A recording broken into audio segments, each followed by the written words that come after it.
મોટી ખબર પાકિસ્તાનના ઓકારામાં ડ્રોનથી હુમલો થયો છે। ઓકાર કેન્ટ પાસે ડ્રોનથી અટેક કરાયો છે। પાકિસ્તાનના પંજાબ પ્રાંતમાં ઓકારા આવેલું છે અને ત્યાં ડ્રોનથી અટેક થયો છે। પાકિસ્તાનના ઓકારામાં ડ્રોનથી હુમલો થયો છે। ઓકારા કેન્ટ પાસે ડ્રોનથી અટેક થયો છે। પાકિસ્તાનના પંજાબ પ્રાંતમાં ઓકારા આવેલું છે અને ત્યાં ડ્રોન એટેક થયો છે। ઓકારામાં ડ્રોનથી હુમલો થયો છે। ઓકારા કેન્ટ પાસે ડ્રોનથી હુમલો કરવામાં આવ્યો છે। પાકિસ્તાનમાં એક તરફ ડરનો માહોલ છે। પાકિસ્તાનની કથળતી પરિસ્થિતિ અને એક બાજુ એક તરફથી હુમલા થઈ રહ્યા છે અને ડ્રોન આવી રહ્યા છે અને ભારત દ્વારા તો પાકિસ્તાનને મુંહતોડ જવાબ મળી જ રહ્યો છે અને પાકિસ્તાન જે ડરના માહોલમાં છે અને હજુ પાકિસ્તાન માટે આકરા દિવસો છે। આવનારો સમય હજુ પણ ખરાબ હશે કારણ કે જે પરિસ્થિતિ સર્જાઈ રહી છે પાકિસ્તાન માટે પંજાબ પ્રાંતમાં આવેલું છે। પાકિસ્તાનના ઓકારામાં ડ્રોનથી હુમલો થયો છે।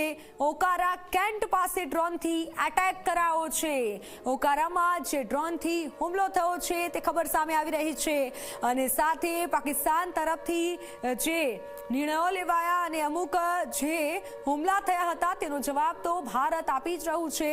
પણ હાલની આ મોટી ખબર પાકિસ્તાનના ઓકારામાં ડ્રોનથી હુમલો થયો છે। પાકિસ્તાન હવે ડરના માહોલમાં છે।